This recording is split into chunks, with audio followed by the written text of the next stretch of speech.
우리가 뭐 성경 매일마다 봅니다. 성경 매일마다 보는데 신구약 성경에 그 구약과 신약 성경이 있죠. 근데 그 구약과 신약의 이야기는 이스라엘이라고 하는 아주 작은 민족을 중심으로 일어나는 팔레스타인의 고대에서부터 그리스 로마 시대 때 이르기까지의 이야기들이 쓰여져 있는 책이죠. 특히 성경의 구약에는 이스라엘을 중심으로 일어난 고대 역사를 기록하고 있기 때문에 옛날 우리 어른들이 기독교는 이스라엘 역사다, 서양 역사다 이렇게 얘기하는 걸 들은 기억이 있어요. 또 이거는 또 이스라엘이 믿는 하나님에 대해서 기록하고 있기 때문에 옛날 어른들은, 옛날 우리 믿음의 선배들은 뭐 서양 귀신 믿는 종교다 이렇게 얘기하는 거 들은 기억이 있어요. 여러분 그런 기억이 있습니까? 예, 저는 기억이 있어요. 우리 할머니가, 돌아가신 할머니가 예수를 안 믿었는데 평양 출신이니까 그때 평양은 대단했던 것 같아요. 우리 할머니 얘기 들어보면 예배당을 한 번씩은 다 가봤나 봐. 평양 시민들은. 그러니까 믿든 안 믿든 한 번씩 가봤나 봐. 우리 할머니가 항상 불러주던 노래가 있어요. 그러니까 우리 아버지도 예수 믿기, 우리 온 가족이 예수 믿기 전에 눈 감으라 해놓고 신발 훔쳐가더라. 들어보셨어요?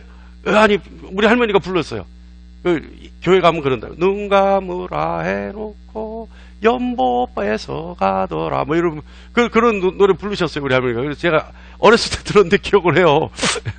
예. 근데 그럴 수 있잖아요. 왜 신발 벗고 들어가서 기도하라 그러면 눈 감잖아요. 근데 나와보니까 신발 없으면 눈 감으라 해놓고 신발 훔쳐가더라. 근데 우리 할머니가 그래요. 그 서양 귀신 믿는 거라고. 예, 그때 그랬던 기억이 나요. 자, 성경은요, 그 중에서도 성경은 이스라엘의 역사와 깊은 관계가 있습니다. 그렇기 때문에 성경을 알기 위해서는 이스라엘의 역사 가능하면 좀 깊이 알아볼 필요도 있어요. 구약 성경의 특징, 특별히 구약 성경에서 역사서의 특징은요, 이스라엘이라는 민족이 하나님 앞에 죄를 짓는 것, 그 특징 있죠. 역사서 우리가 쭉 읽어보면 그렇잖아요. 이스라엘이라는 민족이 하나님 앞에 죄를 지어요. 그리고 죄를 지었기 때문에 응징을 받아. 응징을 받으면 이스라엘이 또 뉘우쳐요. 그리고는 용서를 구해. 그래서 하나님이 용서받았으면, 용서받고 난 후에 어떻게 돼요? 긴장감이 풀려. 해이해져. 긴장감이 해이해져. 그래서 하나님은 다시 이스라엘이 하나님 앞에 죄를 짓고, 그리고 또 어때요? 하나님이 또 용서해 주시고. 이 역사가 반복되고, 그 역사서 보면 참 안타깝죠? 하나인데 그게 그렇게 돌아가죠. 그죠? 우리가 읽으면서도 그러잖아요. 아우, 이러면 안 되는데, 여기서 이러면 안 되는데, 이러는데, 그렇게 해요, 또. 기가 막혀요. 네.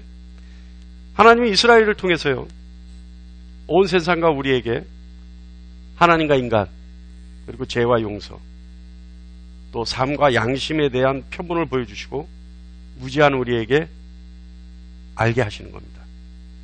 결국에 궁극적인 목적인 구원에 대해서도, 구원이 무엇인지에 대해서 하나님은 이스라엘 역사를 통해 우리에게 알게 하십니다. 이스라엘을 좀 더 자세히 보면요, 이스라엘 역사 속에 나타나는 그들의 삶의 모양이 얼마나 우리의 삶과 닮아 있는지 우리는 알 수 있어요. 조금 전에 얘기했듯이 하나님의 은혜를 받아요. 그리고 은혜 속에 자유함을 누려요. 그리고 자유함이 지나치면 타락하고 나면 또 고난이 오고, 고난이 오면 비로소 그제서야 하나님의 은혜는 살 수 없다는 사실을 깨닫고, 그래서 하나님의 은혜를 다시 달라고, 그래서 용서해 달라고 부르짖고, 그래서 하나님의 긍휼하심으로 다시 용서를 해주시면 다시 그 은혜 속으로 들어가고, 은혜 속에서 다시 하나님과 점점 멀어지고, 예? 그 악순환의 연속, 우리의 삶 같지 않습니까? 이 이스라엘 역사를 보면요, 이스라엘 민족들이 행했던 행태를 보면 우리의 삶과 너무나 닮아 있어요. 사랑하는 성도 여러분, 우리의 영적 상태가요, 하나님 앞에 어떤 모습으로 가고 있는지 알고 싶으면요, 성경의 이스라엘을 보면 알아요. 또 우리가 영적으로 가야 할 것이 어디인지 알고 싶다면, 그 목적이 어디인지 알고 싶다면 성경에 있는 이스라엘 역사를 보면 우리가 어디로 가야 되는지 알 수 있어요. 그죠? 성경 읽어본 분들, 안 읽어보면 그건 모르죠.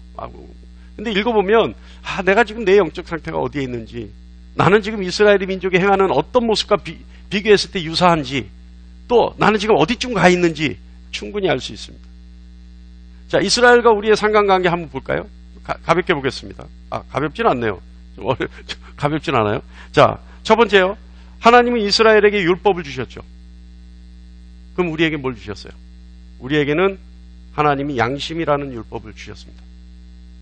로마서 2장 15절에 이런 이들은 그 양심이 증거가 되어 그 생각이 서로 혹은 고발하며 혹은 변명하여 그 마음에 새긴 율법의 행위를 나타내느니라. 하나님이 구약에서 이스라엘에게 말씀의 율법을 주셨던 것처럼 우리 마음에도 율법을 새겨주셨습니다. 그게 양심이라는 율법이죠. 그래서 양심 없는 행동하는 사람들은 뭐예요? 율법 없는 사람들. 막 갖는 사람들이죠. 예. 요즘요, 뭐 이거 얘기 자꾸 하면 깊어지는데, 이 양심이 도난당하는 것 같아요. 그러니까 성경적으로 얘기하면 뭐예요? 양심의 화인을 맞는 거예요. 그러니까 양심이 굳어져요. 그러니까 제가 가끔 이제 얘기를 했는데요. 양심이 화인 맞으면 여러분 어떻게 될까요? 양심이 화인 맞았다는 거는 양심이 완전 굳은 살이 배겨서 더 이상 자극적이지 어떤 자극도 통하지 않는다는 거예요. 그럼 굳은 살을 배견 그래서 양심이 딱딱하게 굳어져 버려가지고 어떤 자극에도 통하지 않는 양심이 돼버리면 어떻게 해야 될까요? 예?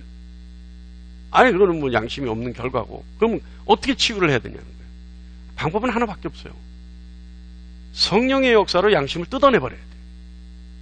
뜯어내야지만 거기에 피가 나고 주님 보혈을 거기에 덮어놔야지만 새살이 돋아서 다시 예민하고 말랑말랑한 양심이 되는 거예요. 그게 뭐냐면 하나님의 역사로 성령의 역사로 뜯어내야 되는 과정이 뭐냐면 설교예요.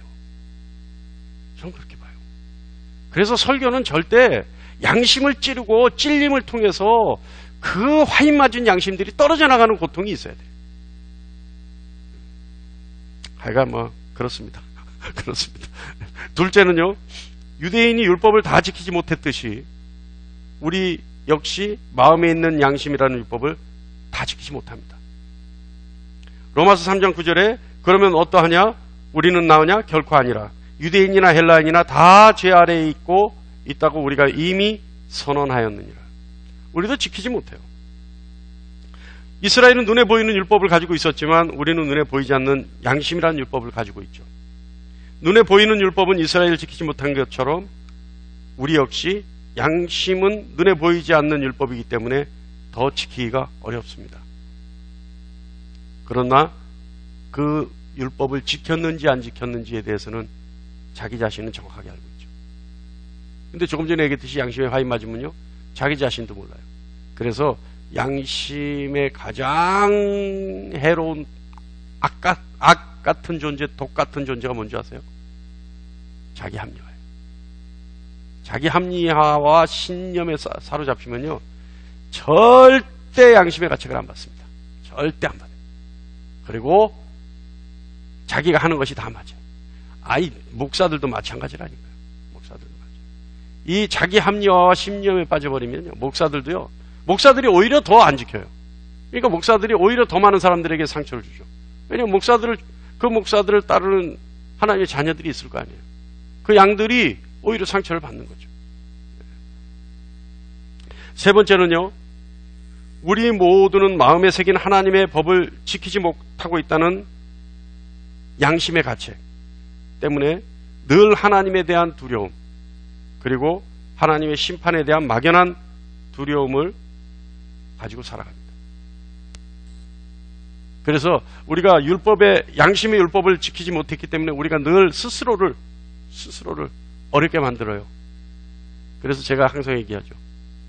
스스로가 사단이 해야 될 짓을 자신에게 한다. 그건 뭐예요? 자책이에요. 자책. 그게 사단이 하는 참소의 짓을 내 스스로가 나에게 참소하는 거예요. 매번. 근데 그것으로부터 자유로워져야 돼요. 그것으로부터 자유롭지 못하면 그 눌림의 상태가, 여러분, 눌림이라고 하는 것에 대해서 여러분 기억이 가물가물하실지 모르지만 그거는요, 뼈를 녹여요. 양심의 가책으로부터 오는, 하나님 앞에 내가 죄를 지었다라고 하는 그 상황에서 오는 그 눌림은요, 뼈를 녹여요. 그래서 가장 뼈를 녹였던 성경적 인물이 누굽니까? 다윗이죠. 다윗은요, 밤에 뼈를 녹였다고 얘기해요. 그리고 밤에 침상이 젖었다고 해요. 그러니까 여러분, 그 양심의 가책으로부터는 죄책감, 또 스스로가 행하는 참소, 빨리 해결해야 돼요. 그래서 빨리 자유로워질 필요가 있습니다. 근데 이것이 우리와 이스라엘의 똑같은 행위들, 똑같이 상관관계를 갖고 있어요. 네 번째는요, 이스라엘이나 우리나 하나님의 목적은 같아요. 뭐예요? 하나님의 목적은 우리 모두의 구원입니다. 그리고 그 목적을 구원을 이룰 수 있는 해결책 역시 같아요. 하나님 목적인 구원을 이룰 수 있는 해결책, 우리에게 주신 것, 우리가 복음을 믿는 거죠. 복음 뭡니까? 예수 그리스도의 죽음과 부활. 오늘 말씀에 있죠. 예수 그리스도의 죽음을 믿는 것, 예수 그리스도의 부활을 믿는 것, 그리고 그것을 믿어서 예수는 그리스도라 말하는 것. 이것이 복음이에요. 로마서 3장 28절부터 30절 말씀 보면요, 그러므로 사람이 의롭다 하심을 얻은 것은 율법의 행위에 있지 않고 믿음으로 되는 줄 우리가 인정하노라. 하나님은 다만 유대인의 하나님이시냐 또한 이방인의 하나님은 아니시냐? 진실로 이방인의 하나님도 되시느니라. 할례자도 믿음으로 말미암아 또한 무할례자도 믿음으로 말미암아 의롭다 하실 하나님은 한 분이시니라. 어때요? 이스라엘이나 우리나 하나님은 우리에게 가지고 있는 계획은 구원이라는 거예요. 그 목적은 구원이라는 겁니다. 이 말씀은 우리가 늘 알고 있는 말씀이죠. 이스라엘의 율법을 어긴 죄와 우리가 양심에 새긴 법을 어긴 죄로부터 구원은 믿음에 있다는 겁니다. 원죄에 대해서는 우리가 창세기 강의 때 다 했잖아요. 이게 지금 이제 자범죄에 관한 것들이에요. 그러니까 그 구원, 그 죄로부터 구원, 그것은 믿음에 있다.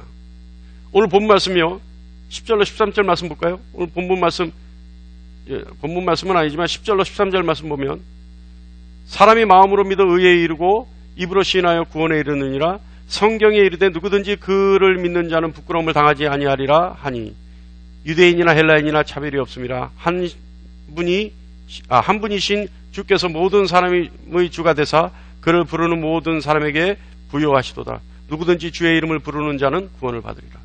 아멘. 이거예요. 다섯째요, 이스라엘이 율법을 어긴 죄에 대한 구원의 기회를 놓친 이유를 보고, 양심의 율법을 어긴, 그래서 죄를 지은 우리가 같은 실수를 하지 말라고 하나님이 성경으로 보여주시는 거예요.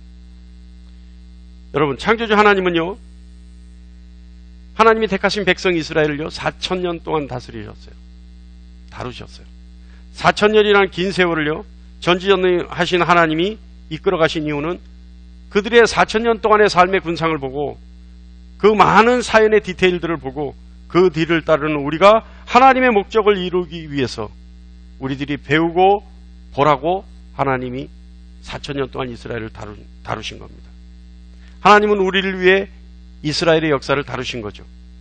우리 모두를 위해 하나님은 이스라엘이라는 민족을 사용하셔서 죄책과 정죄에 짓눌려 영원히 죽음에 이르는 우리를 위해 보이는 방법으로 우리에게 가르쳐 주시는 겁니다.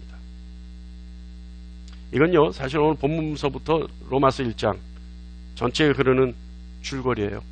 그래서 로마서 전체에 흐르는 그리고 또 하나의 중심 단어, 이거는요 로마에 전체 흐르고 전체를 흐르는 하나의 중심 단어, 이게 뭐냐 하면 믿음과 의의 상관관계예요. 그 근거되는 말씀이 있죠. 로마서 1장 16절로 17절 말씀입니다. 내가 복음을 부끄러워하지 아니하노니 이 복음은 모든 믿는 자에게 구원을 주시는 하나님의 능력이 됨이라. 먼저는 유대인에게서요 그리고 헬라인에게로다. 복음에는 하나님의 의가 나타나서 믿음으로 믿음에 이르게 하나니 기록된 바 오직 의인은 믿음으로 말미암아 살리라 함과 같으니라. 이 말씀 우리가 그냥 예수 믿음을 외우는 말씀 아니에요? 왜 우리는 예수 믿으면 이 말씀 외울까요? 이유가 있을까요? 이건 그리스도의 정체성이에요. 그리스도인이죠. 이것을 통해서 개신교의 시작인 마틴 루터가요, 이 말씀을 가지고 힌트를 얻은 거거든요. 아주 결정적인 영향을 준 말씀 아닙니까? 아까 얘기했듯이 여러분, 복음 뭡니까? 여러분 입술로 한번 이 시간 한번 고백하시기 바랍니다. 복음 뭐예요? 예수 그리스도의 죽음과 부활에 있다. 그래서 그거를 통칭해서 뭐다? 예수는 그리스도다. 다 같이 예수는 그리스도다. 다 같이 한번 해보시기 바랍니다. 예.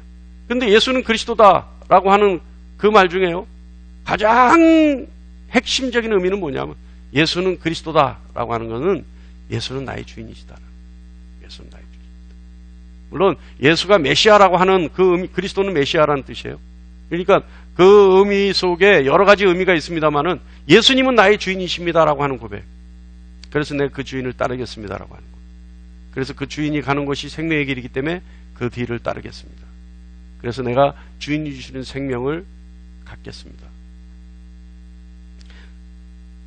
오늘 본문에서요, 우리는 눈여겨볼 대목이 있어요. 10절 말씀 다 같이 한번 읽어볼까요? 시작. 사람이 마음으로 믿어 의에 이르고 입으로 시인하여 구원에 이르느니라. 사람이 마음으로 믿어 의에 이르고 입으로 시인하여 구원에 이르느니라.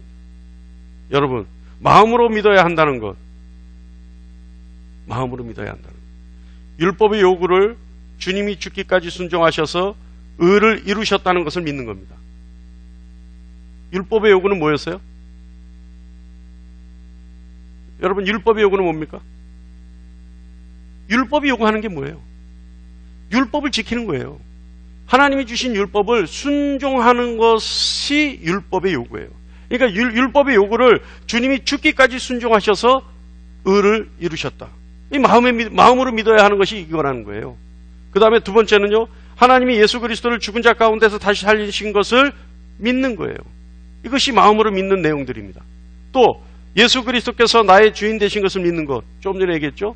그걸 믿는 거예요. 예수 그리스도의 삶과 죽음으로 이루어진 모든 것을 하나님이 인정하셨다라고 하는 것을 믿는 것. 다시 말하면 예수님이 살아가시면서 우리에게 하신 모든 말씀, 그리고 그 예수님이 죽기까지 순종하시면서 우리에게 가르치시고 했던 모든 것, 이것을요, 주님이 부활하심으로 하나님이 인정해 주셨다. 이것을 우리가 믿는 거예요. 그러니까 여러분, 믿음이라고 하는 건 뭐냐? 아브라함이 창세기 15장에 자녀들을 많이 준다고 하니까 그걸 믿은 것이 하나님 그를 의로 여기신 거예요? 우리가 자녀를 많이 준다는 걸 믿어야지 하나님의 의가 우리에게 있는 겁니까? 아니에요. 조금 전에 얘기했던 그걸 믿는 거예요. 잘 들으세요. 다시. 그냥 지나가면 안 돼요. 마음으로 믿는다라고 하는 그것이 뭐냐? 예수님은 율법의 요구를 죽기까지 순종하셨다라고 하는, 그래서 그 순종이 의가 됐다라고 하는 것을 믿는 거예요. 그리고 하나님이 예수 그리스도를 죽은 자 가운데서 다시 살리셨다라고 하는 사실을 믿는 거예요. 다시 살리신 것은 왜 살려주셨냐? 예수님이 공생의 기간 동안 우리에게 가르치시고 말씀하신 모든 것을 하나님이 진리다라고 인정하신 것이 부활의 이유예요. 그걸 믿는 거예요. 이해하십니까? 그래서 예수 그리스도는 나의 주인이시라는 사실을 믿는 것, 이것이 마음으로 믿는 거예요. 할렐루야. 그러니까 우리가 막연하게 믿는다, 하나님을 믿는다, 잘하는도다, 귀신도 믿고 떠느니라. 하나님 믿는 건 의미가 없어요. 예수 그리스도가 하나님의 아들이시다? 의미 없어요. 그 단순한 거, 그거는 단순한 진리예요. 그거는 누구나 다 알아요. 아까도 얘기했잖아요. 귀신도 믿고 떨어요, 그거는. 아니, 예수님이 가셨을 때, 예수님 공생의 기간 동안에 가셨을 때, 가장 먼저 반응한 존재가 누구예요? 귀신들이에요. 귀신들이 예수님 보고, 아니, 예수님 옆에 있는 제자들도 반응을 못 했는데, 귀신들은 먼저 반응을 했단 말이에요. 귀신 뭐라고 반응했어요? 나사렛 예수요, 당신과 우리와 무슨 상관이 있나이까? 당신과 우리는 상관없는 존재인데 왜 우리를 괴롭히나이까? 이렇게 얘기했단 말이에요. 상관이 없는 상태. 다시 말하면 믿음이 없는 상태. 그것도 약한 존재예요. 그렇다면 믿음은 뭐냐? 조금 전에 얘기했던 거. 이해하십니까? 무슨 얘기인지? 저 뭘 믿는다고요? 한번 다시. 여기서 이제 기억력 좋은 사람이 이제 두각을 나타내는 거예요. 첫 번째, 예수님이 율법의 요구를 죽기까지 순종하셨으므로 의에 이르렀다. 두 번째, 주님의 부활을 믿는 것. 주님의 부활의 의미는 주님이 우리에게 보여주시고 삶을 통해 보여주시고 가르치신 모든 것이 진리라는 사실을 하나님이 인정하셨다는 거예요. 그죠? 그 다음에 마지막 뭐예요? 네? 네? 그렇죠. 예수 그리스도께서 우리의 주인이시다는 거예요. 그게 제일 중요한 거예요. 예수 그리스도가 우리의 주인. 나머지 것은요, 진리기 때문에 고백하지 않아도 돼요. 그 진리를 받아들이는 것으로 우리 마음에 쓰여질 수 있어요. 그러나 우리가 마음으로 믿어야 되는 가장 중요한 것은 예수 그리스도가 나의 주인이시라는 거예요. 이것을 믿어야 되는 거예요. 할렐루야. 자, 그리고 이 믿음을 입으로 믿는다고 시인하는 것으로 구원에 이른다는 거예요. 그죠? 우리 10절 말씀 봤잖아요. 사람이 마음으로 믿어 의에 이르고 입으로 시인하여 구원에 이른다. 사랑하는 성도 여러분, 바울이요, 하박국서 2장 4절에 의인은 믿음으로 말미암아 살리라 하는 말을 혼용해서 로마서 1장 17절에 말씀을 하고 있어요. 근데 이 말씀이요, 우리는 좀 오해를 하고 있어요. 자, 17절 말씀 볼까요? 시작. 하나님의 의가 나타나서 믿음으로 믿음에 이르게 하나니 기록된 바 오직 의인은 믿음으로 말미암아 살리라 함과 같으니라. 이게 하박국서 2장 말씀이거든요. 근데 여기에는 많은 해석들이 있을 수 있어요. 예, 많은 해석들이 있을 수 있습니다만은 뭐 이것은 이 바울의 이 하박국서 말씀의 인용을 마틴 루터는 이걸 보고 번뜩 머리에 성령의 지혜를 받았거든요. 자, 근데 일단 오늘 간단하게 합니다. 자, 사실은요, 우리가 이 1장 17절 오직 의인은 믿음으로 말미암아 살리라, 이 말을 좀 많이 오해를 해요.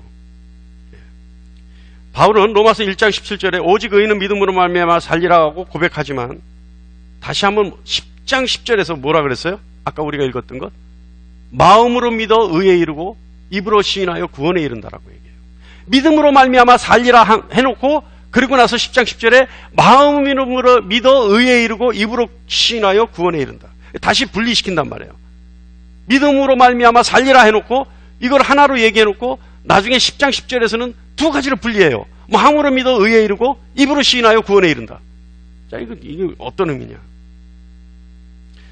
마음으로 믿으라는 것은요, 믿는다는 것, 그 마음으로 믿는다는 것, 마음으로 믿는다는 것, 이건 무슨 의미냐면 우리의 삶의 중심에 두라는 말이죠.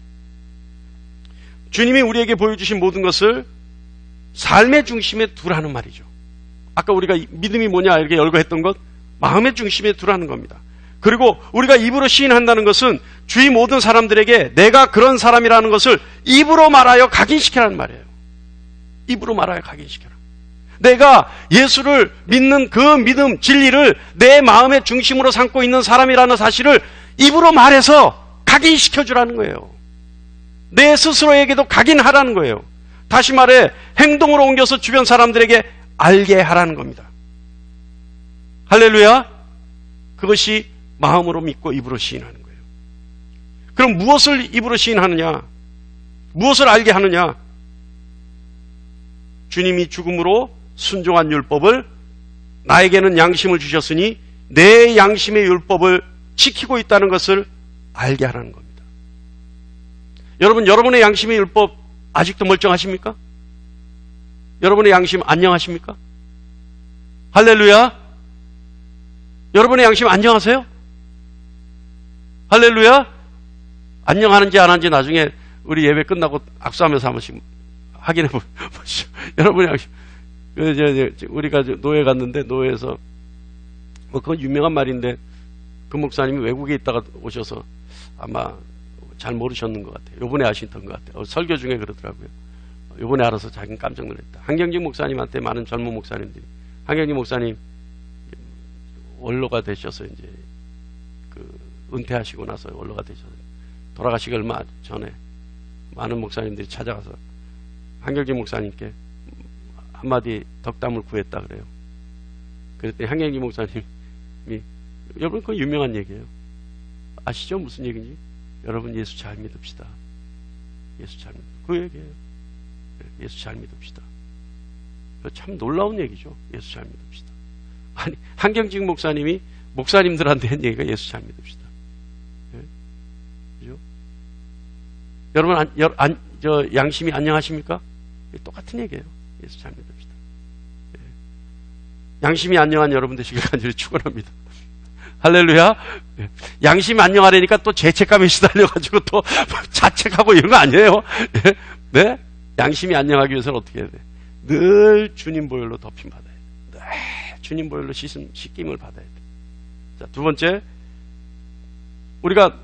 이건 뭐예요? 내가 믿는다라고 고백하는 그 고백의 내용이 뭐냐? 이걸 얘기하는 거예요. 하나님이 예수 그리스도를 죽은 자 가운데서 다시 살리신 것처럼 죽어져 있는 나와 내 양심이 주님의 보혈로 적셔져서 늘 되살아나야 하며 그 상태가 유지되어야 한다는 말이에요.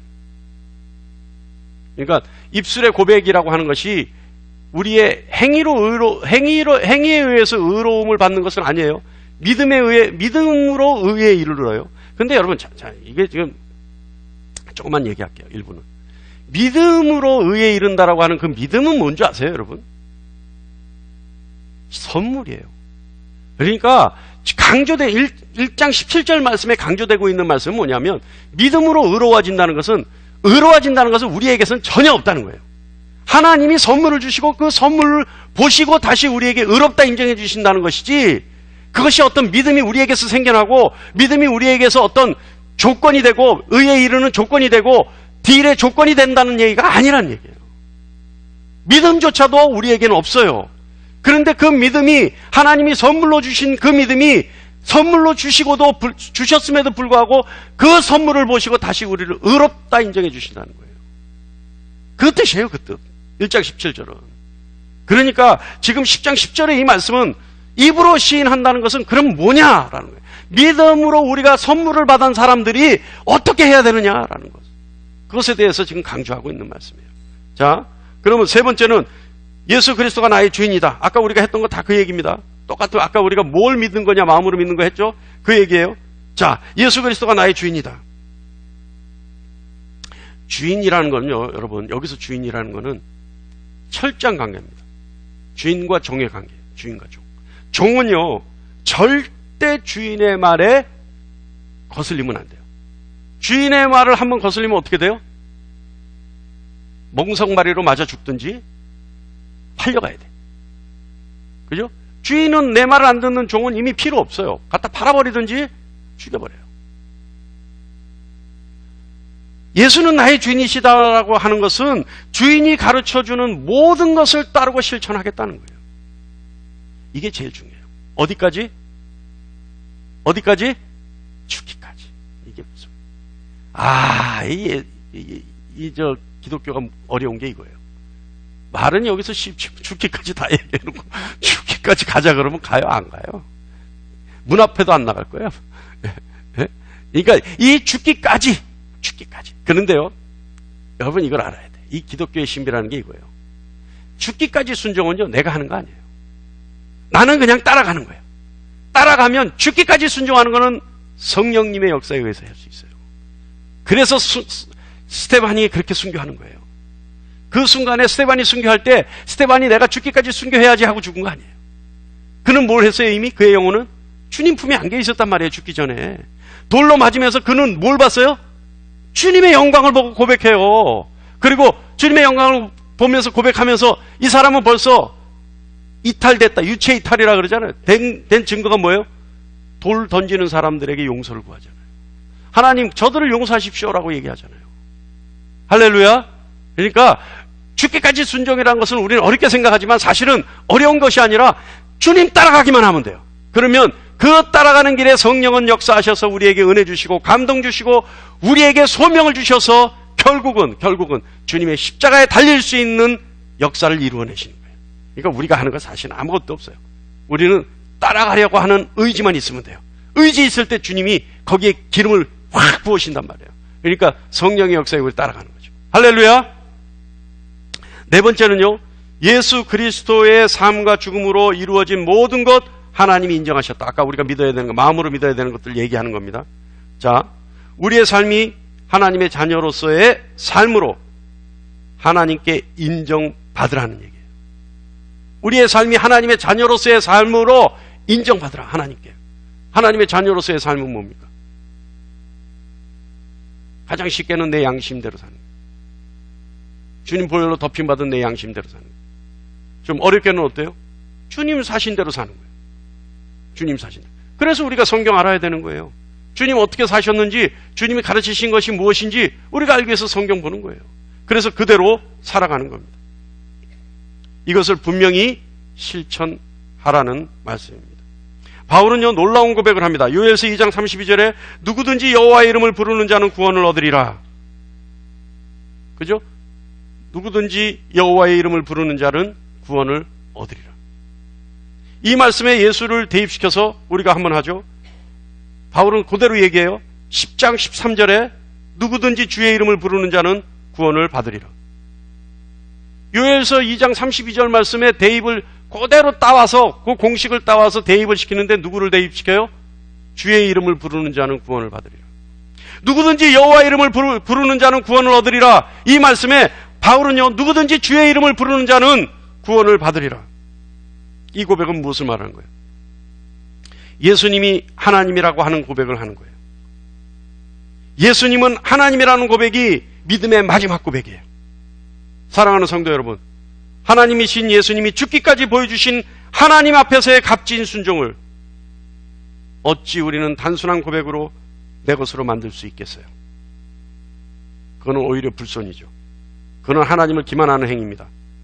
하나님이신 예수님의 처절한 삶을 내 삶에 대입시키는 것, 그리고 그것을 철저하게 실천하는 것, 이것이 마음으로 믿어 의에 이르고 입으로 시인하여 구원에 이른다는 말입니다. 요즘 우리 예수를 너무 쉽게 말하려고 하죠. 예수 너무 쉽게 믿는다고 얘기하려고 해요. 그거 강조해요. 너무 쉽게 예수 믿으면 예수 믿으면 믿습니까? 믿습니까? 세례 줘버려요. 예. 그죠? 이거요. 너무 예수를 쉽게 믿게 하는 것, 이건 사실 종교 활동을 강요하는 겁니다. 목사들하고 얘기해봐요. 신학 교수들하고도 얘기해봐요. 그럼 뭐라는 줄 아세요? 회개하라면 교회 떠나니까 절대 회개하라 소리 하지만 안 돼. 우리 교회도 그랬어요. 우리 교회도 회개하라니까 교회 떠났어요. 몇 명. 이름 대면 여러분도 알아요. 회개하라 그랬더니 교회 떠나요. 여러분, 근데 회개하라 소리가 교회 떠날 일입니까? 대답을 안 하죠. 회개하라 소리가 교회 떠날 일이에요? 왜? 회개하라는 교회 붙잡고 늘어져야 돼요. 이 세상이요, 여러분, 미혹되어져서 이제 회개하라 소리 하네요. 목사들이, 신학 교수들이 한다니까 그 소리를 나한테 내가 들은 얘기를 하는 거예요. 회개하라면 교회 떠나니까 절대 회개하라 소리 하면 안 된대요. 그럼 이제 역설적으로 얘기하면 뭐예요? 회개하라는 교회 붙들고 늘어져야 돼요. 그죠? 여러분, 설교는요, 단 한편으로 우리의 삶이 생명으로 갈 수 있는 설교여야 합니다. 그죠? 저는요, 여러분께 뭘 요구해요?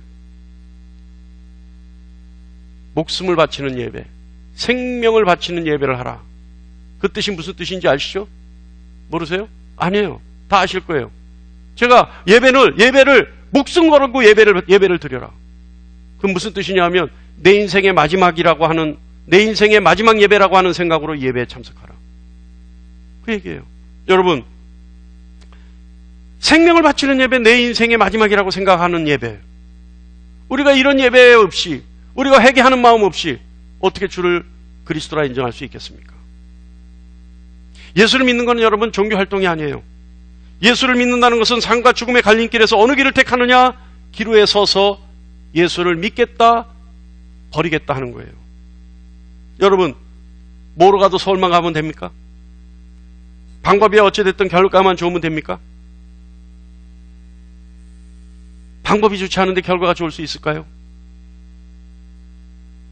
보기에 좋은 것이 다 좋은 겁니까? 아니에요. 갈라디아서 6장 7절에 사람이 무엇을 심든지 그대로 거두리라는 말씀이 있어요. 사람이 무엇을, 다 같이 한번 읽어볼까요? 시작! 스스로 속이지 말라. 하나님은 업신여김을 받지 아니하시나니 사람이 무엇으로 심든지 그대로 거두리라. 할렐루야. 쉽게 얘기하면 콩 심는데 콩 나고 밥 심는데 밥 난다는 얘기예요. 여러분, 여러분에게 진정한 복음이, 믿음이 여러분의 마음에 의를 이루게 하고 입술로 고백하여 구원을 얻는 진정한 그리스도인이 되는 여러분 되시기를 간절히 축원합니다.